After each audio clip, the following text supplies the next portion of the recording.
आपका मेरे चैनल भक्ति का ज्ञान में हार्दिक स्वागत है। प्रिय भक्तगण, आज हम आपको एक कथा का श्रवण करा रही हूँ जो सुनने मात्र से आपके जीवन में सुख, संपत्ति और धन की वर्षा होगी। तो चलिए कथा को प्रारंभ करते हैं। अगर आप यह कहानी सुन रहे हैं तो पूरा सुनिए। इस कथा को आधा अधूरा छोड़कर जाने की गलती मत करिएगा, क्योंकि इस पवित्र कथा को पूरा सुनने से मन चाहा फल की प्राप्ति होगी। इसलिए इस कथा को पूरा सुने। आप शिव भक्त हैं तो भोलेनाथ का अनादर ना करें। माता पार्वती कहती हैं, भगवान शिव की 8 ज्ञान की बातें जो भी सुन लेता है वह कभी गरीब नहीं रहता। तो चलिए कहानी के माध्यम से जानते हैं। किसी जंगल में एक कबूतर का जोड़ा रहता था। दोनों पति पत्नी एक दूसरे से बहुत प्यार करते थे। कबूतर की पत्नी बहुत जिज्ञासु स्वभाव की थी और हमेशा अपने पति से कुछ न कुछ पूछती रहती थी। एक रात जब दोनों गंगा के किनारे एक पेड़ की डाली पर बैठे थे तो कबूतर की पत्नी ने अपने पति से कहा, प्रिय, आज मेरा मन बहुत व्याकुल है, मुझे बहुत बेचैनी हो रही है। हे पिया, कुछ ऐसा उपाय करो जिससे मेरा मन हल्का हो जाए। जब कबूतर अपनी पत्नी की ये बातें सुनता है तो वह कहता है, प्रिय, ऐसा क्या कारण है जिससे तुम्हारा मन इतना व्याकुल है? मुझे क्या करना चाहिए जिससे तुम्हारी व्याकुलता दूर हो जाए? यह सुनकर कबूतर की पत्नी कहती है, कोई ऐसी कहानी सुनाओ जिससे मेरे मन को शांति मिले और कुछ ज्ञान प्राप्त हो। इस पर कबूतर अपनी पत्नी के लिए एक कहानी सुनाने लगता है और कहता है, प्रिय, आज मैं तुम्हें एक अमीर बहन और गरीब भाई की कहानी सुनाता हूँ। इस कहानी से तुम्हें पता चलेगा कि भाई बहन का रिश्ता कैसा होता है और उन्हें अपना रिश्ता कैसे निभाना चाहिए। साथ ही तुम जानोगी कि मनुष्य गरीब क्यों हो जाता है, किन कारणों से वह गरीबी में फंस जाता है और कौन से काम उसे गरीबी के दलदल में धकेलते हैं। आज की कहानी से आपको कई सवालों के जवाब मिलेंगे। यह कहानी बहुत ही मार्मिक और प्रेरणादायक है। इस कहानी के माध्यम से आपको ज्ञान की 8 बातें जानने को मिलेंगी, जिन्हें सुनकर कोई भी व्यक्ति अपनी गरीबी को आसानी से दूर कर सकता है। इसलिए प्रिय, आज की इस शिक्षाप्रद कहानी को ध्यान से सुनना। कबूतर की पत्नी कहती है, यदि यह कहानी इतनी ही अच्छी है तो तुम इसे सुनाना शुरू करो। मैं पूरी तरह से ध्यान लगाकर सुनूंगी और उन 8 बातों को अपने जीवन में जरूर अपनाऊंगी। श्रद्धालुओं, इस प्रकार कबूतर अपनी पत्नी को कहानी सुनाने लगता है। कबूतर कहता है, प्रिय, बहुत पुराने समय की बात है। किसी नगर में एक बहुत ही अमीर किसान रहता था। उस किसान के घर में 2 जुड़वा संतानें पैदा हुई थीं। उन दोनों जुड़वा संतानों में एक पुत्र था और दूसरी संतान पुत्री थी। किसान अपने पुत्र का नाम सोहन और पुत्री का नाम रूपा रखता है। धीरे धीरे सोहन और रूपा बड़े होने लगते हैं। जब वे बड़े हो जाते हैं और विवाह योग्य हो जाते हैं तो किसान को उनके विवाह की चिंता सताने लगती है। एक दिन वह किसान किसी कार्य से अपने पड़ोस के एक शहर में जाता है तो वहां पहुंचकर एक व्यापारी का पुत्र उसे पसंद आ जाता है और उस व्यापारी के पुत्र के साथ वह अपनी बेटी रूपा का विवाह कर देता है। इस प्रकार रूपा अपने पिता के घर से विदा होकर अपने ससुराल चली जाती है। इधर बेटी को विदा करने के बाद वह किसान अपने पुत्र के विवाह के बारे में सोचने लगता है और सोचता है कि अब मुझे अपने पुत्र का विवाह कर देना चाहिए। यदि मेरे पुत्र का विवाह हो गया तो मैं अपना शेष जीवन अपनी बहू बेटियों के साथ आराम से व्यतीत करूंगा। श्रद्धालुओं, इतनी कहानी सुनाने के बाद कबूतर अपनी पत्नी से कहता है कि ईश्वर की लीला बड़ी विचित्र है। परमात्मा ना जाने कब किसे अमीर बना दे और कब किसे गरीब, इसके बारे में कोई नहीं जानता। उस अमीर किसान के साथ भी कुछ ऐसा ही होता है। एक दिन वह किसान किसी भयानक बीमारी की चपेट में आ जाता है। जब किसान का पुत्र अपने पिता की ऐसी हालत देखता है तो वह बहुत दुखी हो जाता है और अपने पिता का अच्छे से अच्छे डॉक्टरों से इलाज करवाता है और महंगी से महंगी दवाइयाँ लेकर आता है। धीरे धीरे उसकी सारी धन संपत्ति पिता के इलाज में खर्च हो जाती है। इस प्रकार अपने पिता का इलाज कराते हुए वह किसान का पुत्र एकदम से कंगाल हो जाता है, लेकिन फिर भी पिता की हालत में कोई सुधार नहीं होता। जब कोई भी दवाई उस किसान की बीमारी में काम नहीं करती है तो एक दिन वह किसान अपने बेटे को बुलाता है और अपने बेटे सोहन से कहता है, पुत्र, जब भी कोई काम मनुष्य की सामर्थ्य से बाहर हो जाए, अगर कोई समाधान ना मिले तो ऐसे समय में उस काम को ईश्वर के भरोसे छोड़ देना चाहिए। इसलिए बेटा, अब मेरी चिंता छोड़ो और अपने भविष्य के बारे में सोचो। मेरा क्या है, आज नहीं तो कल मुझे इस संसार से जाना ही है। इसलिए बेटा, अब तुम मेरी चिंता करना छोड़ो और अपना विवाह करके अपना घर बसाओ। पिता की इन बातों को सुनकर सोहन एकदम चुप हो जाता है। आखिर वो बेचारा कर भी क्या सकता था। उसके घर की सारी जमा पूंजी तो उसके पिता के इलाज में पहले ही खर्च हो चुकी थी। फिर वह कहता है, पिताजी, जैसा आपको उचित लगे आप वैसा ही कीजिए। इसके बाद वह गरीब किसान अपने बेटे की शादी एक गरीब घर की लड़की से करवा देता है और शादी के कुछ दिन बाद ही उस किसान की मृत्यु हो जाती है। पिता की मृत्यु के बाद सोहन अपने पिता का पूरी रीति रिवाज से अंतिम संस्कार करता है। सोहन का घर, खेत खलिहान सब कुछ पिता की बीमारी में इलाज के दौरान पहले ही बिक चुके थे। जो भी थोड़ी बहुत जमा पूंजी बची थी वह पिता के अंतिम संस्कार में समाप्त हो जाती है। इस प्रकार से सोहन एकदम बहुत ज्यादा गरीब हो जाता है। प्रिय श्रद्धालुओं, जब सोहन एक दिन बिल्कुल ही कंगाल हो जाता है तो वह गांव के बाहर अपनी पत्नी के साथ एक झोपड़ी बनाकर रहने लगता है और दूसरों के खेतों में मेहनत मजदूरी करके अपने बीवी बच्चों का पेट पालने लगता है। उधर सोहन की बहन रूपा, जिसका विवाह एक धनी व्यापारी के घर में हुआ था, जब उसे अपने भाई की स्थिति के बारे में पता चलता है तो वह अमीर बहन अपने गरीब भाई से घृणा करने लगती है। वह सोचने लगती है कि मेरा भाई अब बिल्कुल कंगाल हो चुका है। उसका घर, जमीन सब बिक गया है और अब उसके पास एक भी पैसा नहीं बचा है।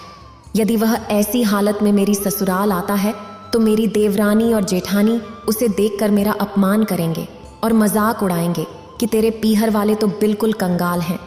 इससे मेरी बहुत बदनामी होगी। इस कारण से रूपा अपने सगे भाई से रिश्ता तोड़ देती है। ना तो रूपा अपने भाई को ससुराल बुलाती है और ना ही कभी उसके घर जाती है। रूपा के भाई सोहन को भी अच्छी तरह से पता होता है कि उसकी बहन उससे नफरत क्यों करती है। इसलिए सोहन भी अपनी बहन की ससुराल कभी नहीं जाता। इस तरह रूपा बड़े ऐशो आराम के साथ अपनी ससुराल में जिंदगी बिताती है।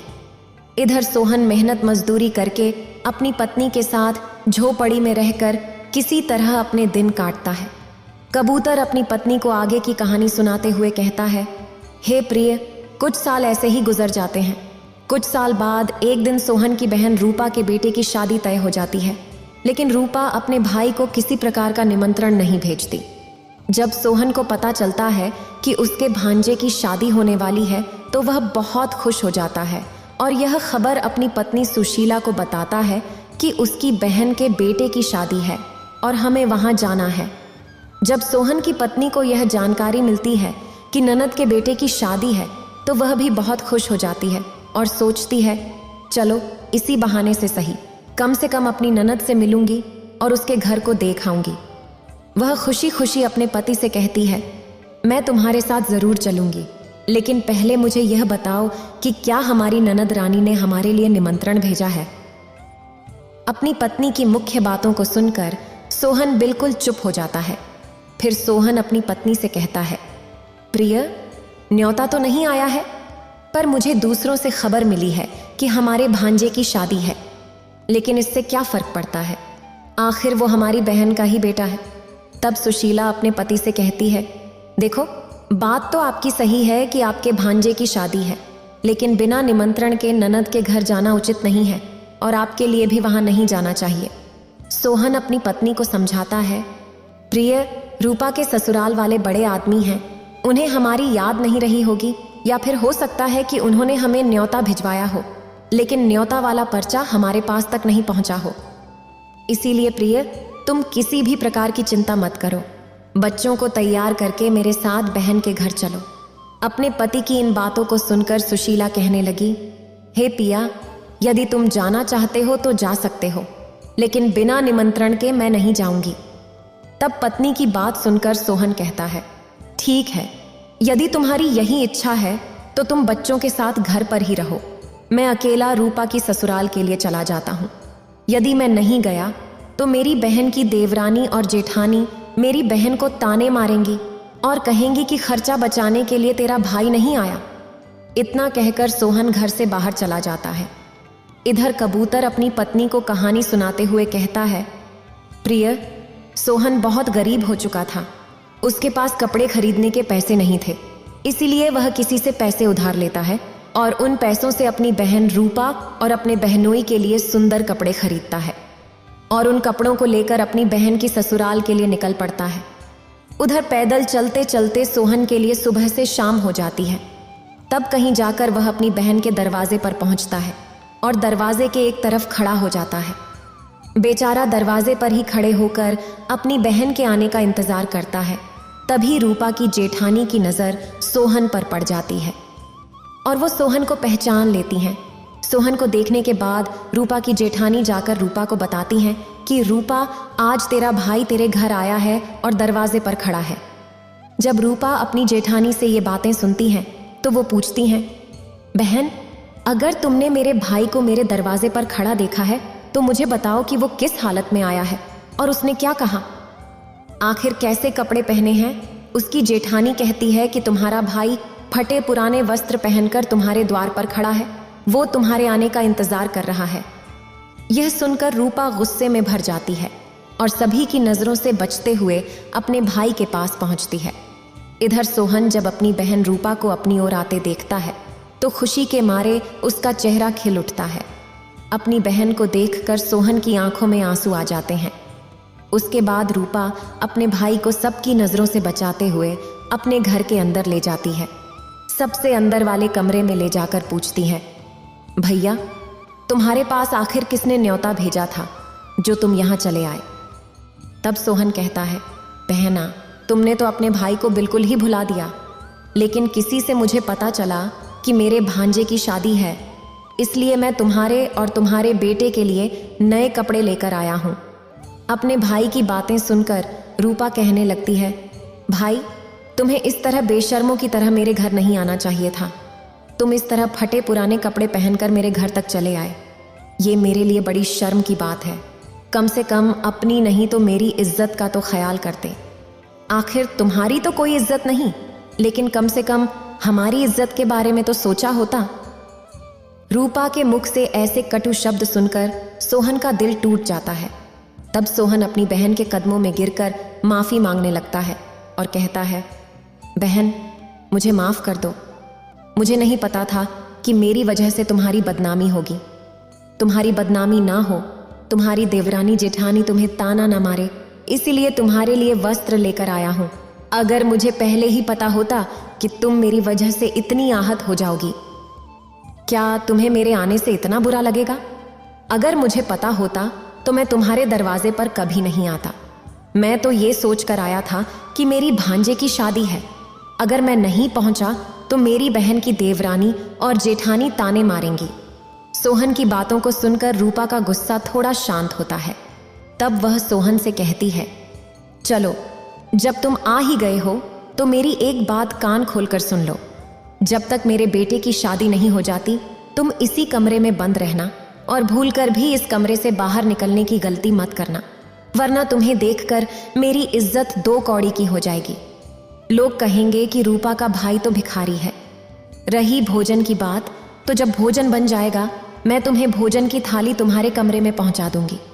तुम भोजन खाकर चुपचाप पिछले दरवाजे से अपने घर चले जाना। सोहन कहता है, ठीक है बहना, मैं आज रात को ही तुम्हारे घर से अपने गांव के लिए चला जाऊंगा, मगर मेरी तुमसे एक विनती है। मैं तुम्हारे और जीजा जी के लिए जो कपड़े लाया हूं उन्हें रख लो, मैंने उन्हें बड़े प्यार से लाया है। तब रूपा अपने भाई से कपड़े लेकर कमरे के बाहर चली जाती है और जाते समय बाहर से उस कमरे की कुंडी लगा देती है। सोहन उस अंधेरे कमरे में बैठकर अपनी बहन के वापस आने का इंतजार करने लगता है। इतनी कहानी सुनाकर कबूतर चुप हो जाता है। तब कबूतर की पत्नी कहती है, ये प्राणनाथ, बहुत ही प्यारी कहानी है, आगे सुनाओ, इस कहानी में आगे क्या होता है? तब कबूतर आगे की कहानी सुनाता है। हे प्रिय, इधर सोहन उस अंधेरे कमरे में बैठा हुआ अपनी बहन के लौटने का इंतजार कर रहा होता है कि मेरी बहन मुझे भोजन लेकर वापस आएगी, आज तो मुझे स्वादिष्ट भोजन खाने को मिलेगा। उधर वो निर्मोही बहन अपने भाई को उस कमरे में बंद करके अपने घरेलू कामों में लग जाती है और भाई को भूल जाती है। शादी के कामों में इतनी ज्यादा खो जाती है कि अब उसे याद ही नहीं रहता कि उसका भाई कमरे में बंद है और उसकी वापसी का इंतजार कर रहा है। दोस्तों, जैसे जैसे समय बीतता है, भूख और प्यास की वजह से सोहन छटपटाने लगता है और उसकी हालत खराब होने लगती है। तब सोहन अपनी बहन को आवाज लगाता है, लेकिन उसकी आवाज कोई नहीं सुनता। इस तरह से सोहन के लिए उस अंधेरे कमरे में पड़े पड़े 3 दिन बीत जाते हैं। इधर सोहन को अपनी बीवी और बच्चों की याद आ रही थी। वह सोच रहा था, अगर कोई नहीं आया तो मैं भूखा प्यासा इसी कमरे में मर जाऊंगा। अगर मैं मर गया तो मेरे बीवी बच्चों का क्या होगा? मेरे बिना उनका पालन पोषण कैसे होगा? सोहन ये सब सोचते सोचते बेहोश होने लगा। तभी किसी काम से रूपा की जेठानी कमरे के पास से गुजर रही थी। सोहन ने उसकी पायल की आवाज सुनी और अपनी पूरी ताकत से दरवाजा पीटने लगा। जब रूपा की जेठानी ने दरवाजे की आवाज सुनी तो उसने दरवाजा खोला और सोहन को देखकर चौंक गई। उसने पूछा, भाई, इस कमरे में किसने बंद किया था? सोहन ने कोई जवाब नहीं दिया। जब माया की जेठानी ने दोबारा पूछा तो सोहन ने झूठ बोल दिया कि वह आराम कर रहा था और किसी ने गलती से बाहर से कुंडी लगा दी। उसने कहा, बहन, अगर तुम आज नहीं आती तो मेरे प्राण पखेरु उड़ जाते। इतना कहने के बाद सोहन चुपचाप पिछले दरवाजे से बाहर निकल गया और अपने घर की ओर चल पड़ा। 3 दिन का भूखा प्यासा बेचारा सोहन अपने घर के लिए चल दिया। चलते चलते वह काफी दूर निकल गया और उसे ठीक से रास्ता नहीं सूझ रहा था। चलते चलते उसे चक्कर आने लगे। जैसे ही सोहन का सिर चकराता है और वह जमीन पर गिरने वाला होता है, तभी कहीं से एक बूढ़ी माँ आ जाती है और सोहन को गिरने से पहले ही संभाल लेती है। कुछ घंटे बाद जब सोहन को होश आता है तो वह खुद को बूढ़ी माँ की गोद में लेटा हुआ पाता है। बूढ़ी माँ एक पंखा लेकर उसे हवा कर रही थी। होश में आते ही सोहन खड़ा हो जाता है और बूढ़ी माँ को प्रणाम करते हुए पूछता है, माँ, आप कौन हैं? श्रद्धालुओं, इतनी कहानी सुनाने के बाद कबूतर थोड़ा विश्राम करता है और फिर अपनी पत्नी को आगे की कहानी सुनाने लगता है। कबूतर कहता है, प्रिय, जिस बूढ़ी माँ की गोद में सोहन लेटा हुआ था वह साक्षात देवी माँ थी। सोहन की पत्नी सुशीला रोज देवी माँ की पूजा करती थी और श्रद्धा से उनकी भक्ति करती थी। इसलिए जब सोहन चक्कर खाकर गिरने वाला था, देवी माँ ने उसे बचा लिया। उसी समय देवी प्रकट होकर सोहन को संभाल लेती हैं और उसका सिर अपनी गोद में रखकर उसे सुला देती हैं। जब सोहन को होश आता है तो वह देवी माता को प्रणाम करके अपने घर के लिए चलने लगता है। तभी एक बूढ़ी माँ पूछती हैं, बेटा, तुम कहाँ से आ रहे हो और कहाँ जा रहे हो? सोहन बताता है, हे माँ, मेरे भांजे की शादी थी, इसलिए मैं अपनी बहन के घर से आ रहा था और अब अपने गांव जा रहा हूँ। बूढ़ी माँ कहती हैं, बेटा, अगर तुम बुरा ना मानो तो एक बात पूछना चाहती हूँ। सोहन कहता है, पूछो माँ, क्या पूछना चाहती हो? बूढ़ी माँ पूछती हैं, बेटा, अगर तुम अपनी बहन के घर से आ रहे हो जहाँ शादी थी तो तुम खाली हाथ कैसे जा रहे हो? क्या तुम्हारी बहन ने तुम्हारी बीवी और बच्चों के लिए कुछ नहीं भेजा? बूढ़ी माँ की बात सुनकर सोहन की आंखों में आंसू आ जाते हैं। फिर वह बूढ़ी माँ अर्थात देवी माँ को सारी बात बता देता है। सोहन की पूरी घटना सुनने के बाद बूढ़ी माता कहती हैं, पुत्र, तुम किसी भी प्रकार की चिंता मत करो। जो हुआ उसे भूल जाओ और जाने दो। यहाँ से कुछ दूरी पर मेरा एक बगीचा है जिसमें अनेकों प्रकार के फल लगे हुए हैं। तुम उस बगीचे में जाकर फल खाकर अपना पेट भर लो, क्योंकि तुमने 3 दिन से कुछ नहीं खाया है। जब तुम्हारा पेट भर जाए तो कुछ फल अपनी बीवी और बच्चों के लिए भी तोड़ लेना। जब तुम्हारी बीवी और बच्चे तुमसे मिलेंगे और पूछेंगे कि तुम अपनी बहन की ससुराल से क्या लाए हो, तो तुम कह देना कि तुम्हारी बहन ने उनके लिए फल भेजे हैं। ऐसा करने से तुम अपनी बीवी और बच्चों के सामने शर्मिंदा होने से बच जाओगे और तुम्हारी मान प्रतिष्ठा भी बनी रहेगी। सोहन बूढ़ी माँ की बात मानकर उनके बगीचे में पहुंच जाता है। वहां नाना प्रकार के फल लगे हुए थे और सोहन वृक्षों से फल तोड़कर खाने लगता है। जब उसका पेट भर जाता है तो वह कुछ फल अपनी बीवी और बच्चों के लिए भी तोड़ लेता है, तो कुछ फलों को तोड़कर वो अपने थैले में रख लेता है। ये सब करने के बाद सोहन उस बूढ़ी माँ से आज्ञा लेकर अपने घर के लिए चल देता है। तब बूढ़ी माँ सोहन से कहती है, पुत्र, जाते समय मेरी इन 8 बातों को सुनते जाओ, ये तुम्हारे जीवन में बहुत काम आएंगी। इस प्रकार बूढ़ी माँ सोहन को 8 बातें बताती हैं। उन 8 बातों को सुनकर सोहन अपने घर के लिए चल देता है। जब सोहन फलों से भरा हुआ थैला लेकर अपने घर पहुंचता है तो उसके छोटे छोटे बच्चे और पत्नी उसके पास आते हैं और पूछते हैं, पिताजी, आप बुआ के घर से आ रहे हो, बुआ ने हमारे लिए क्या भेजा है? यह सुनकर सोहन अपने हाथों का थैला अपनी पत्नी को थमा देता है। थैला देने के बाद सोहन घर से बाहर निकल जाता है। उधर सोहन के जाने के बाद उसकी पत्नी जब थैले को खोलकर देखती है तो वह एकदम से हैरान रह जाती है। सुशीला थैले में देखती है कि वह थैला पूरा सोने चांदी के फलों से भरा हुआ है। जब वह अनार को फोड़ती है तो अनार के फलों से हीरे निकलते हैं। जब आम के फल काटती हैं तो आम की गुठलियों की जगह सोने की गुठली निकलती है। यह देखकर सोहन की पत्नी बहुत खुश हो जाती है और दौड़कर अपने पति के पास पहुंचती है। वह अपने पति से कहती है, तुम तो शादी में गए थे, आखिर तुम क्या लेकर आए हो? सोहन अपनी पत्नी की बात सुनकर सोचने लगता है कि शायद मेरे घर वालों को फल पसंद नहीं आए होंगे, इसलिए मेरी पत्नी मुझसे ऐसा पूछ रही है। मुझे तो अपने बच्चों के लिए लड्डू पेड़ा लेकर आना चाहिए था। तब सोहन अपनी पत्नी से कहता है, हे प्रिय, बहन ने जो कुछ भी भेजा है वो मैंने लाकर तुम्हें दे दिया। अब जो कुछ भी थैले में है उसे बच्चों में बांट दो। तब पत्नी कहती है, पहले तुम घर के अंदर चलो और देखो कि तुम्हारी बहन ने तुम्हारे लिए क्या भेजा है। यह कहकर सुशीला अपने पति को पकड़कर ले जाती है और कहती है, इसे ज़रा देखो तो सही, आखिर हमारी ननद ने हमारे लिए क्या भेजा है। इतना कहकर सुशीला सोहन के सामने थैले को पलट देती है। थैला पलटते ही अंदर से हीरे, मोती, सोना, चांदी निकलते हैं। सुशीला कहती है, आखिर हमारी ननद ने तो हमारा भाग्य ही बदल दिया। उन्होंने फलों में छुपाकर हीरे मोती भेजे हैं। जब यह नज़ारा सोहन देखता है तो समझ जाता है कि मुझे जो रास्ते में बूढ़ी माँ मिली थी वो कोई साधारण माँ नहीं थी, वो बूढ़ी माँ कोई देवी माँ थी। लेकिन इस बारे में सोहन अपनी पत्नी को कुछ भी नहीं बताता और मन ही मन उस बूढ़ी माँ का धन्यवाद करता है। श्रद्धालुओं, इतनी कहानी सुनाने के बाद कबूतर थोड़ा आराम करता है, फिर आगे की कहानी अपनी पत्नी को सुनाने लगता है। प्रिय, इस प्रकार से सोहन को बहुत सारा धन मिल जाता है और वह फिर से अमीर बन जाता है। कुछ समय बाद सोहन अपनी बीबी और बच्चों के लिए एक शानदार महल बनवाता है और राजा महाराजाओं की तरह उस महल में रहने लगता है। नगर के सभी लोग भी सोहन को देखकर उसका मान सम्मान करने लगते हैं। धीरे धीरे जब सोहन का महल तैयार हो जाता है और उसकी शान शौकत राजा महाराजाओं जैसी हो जाती है तो एक दिन सोहन की पत्नी सुशीला अपने पति से कहती है कि आस का महीना आने वाला है और सावन के महीने में सभी महिलाएं अपने पिता के घर जाती हैं, इसलिए तुम भी अपनी बहन के ससुराल जाओ और मेरी ननद को मेरे घर बुला लाओ। इसी बहाने वो अपने मायके घूम आएंगी और मैं भी अपनी ननद से मिल लूंगी। जब सोहन अपनी पत्नी की यह बात सुनता है तो वह अपनी पत्नी के कहने पर फिर से अपनी बहन के ससुराल चल देता है और कुछ समय बाद अपनी बहन के ससुराल पहुंच जाता है। एक बार फिर सोहन अपनी बहन के उसी दरवाजे पर जाकर खड़ा हो जाता है जहां वह कुछ दिन पहले खड़ा हुआ था।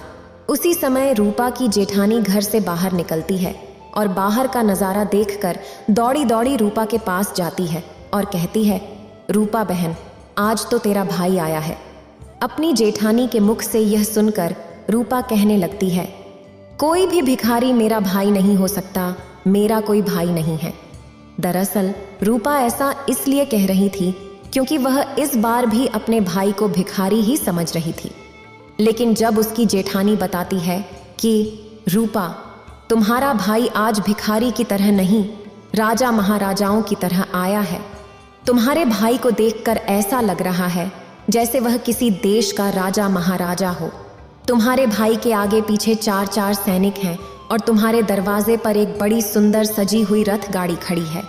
अरे एक बार जाकर तो देखो। जब रूपा अपनी जेठानी से ये बातें सुनती है तो उसे यकीन ही नहीं होता। सच्चाई जानने के लिए वो चुपचाप अपने भाई को देखने लगती है। जैसे ही रूपा ने अपने भाई को देखा तो उसके ठाट बाट देखकर हैरान रह गई। सोचने लगी, कल तक तो मेरा भाई बिल्कुल भिखारी था, पहनने के लिए ठीक से कपड़े भी नहीं थे, फिर अचानक इतना अमीर कैसे बन गया? अब तो रूपा आरती का थाल सजाकर अपने भाई की आरती उतारने लगती है। इसके बाद रूपा अपने भाई को बड़े आदर से घर बुलाती है और कहती है, भैया मुझे माफ कर दो, मेरी वजह से तुम्हें बहुत कष्ट और शर्मिंदगी उठानी पड़ी है। ये सुनकर सोहन कहता है, बहना कोई बात नहीं, उस समय हमारे दिन अच्छे नहीं थे, तुम्हारी गलतियों के लिए मैंने तुम्हें पहले ही माफ कर दिया था। अब इन बातों को छोड़ो और मेरे साथ मेरे घर चलने की तैयारी करो, तुम्हारी भाभी ने तुम्हें बुलवाने के लिए मुझे भेजा है। इतना सुनकर रूपा खुशी खुशी अपने भाई के घर चलने के लिए तैयार हो जाती है और रथ में बैठ जाती है। जब रूपा अपने पीहर पहुंचती है तो अपने भाई के शौकत को देखकर दंग रह जाती है। वो देखती है कि भव्य आलीशान महल है और महल के अंदर अनेक नौकर चाकर और भंडार भरे हुए हैं। रूपा अपने भाई की ऐसी स्थिति देखकर हैरान रह जाती है।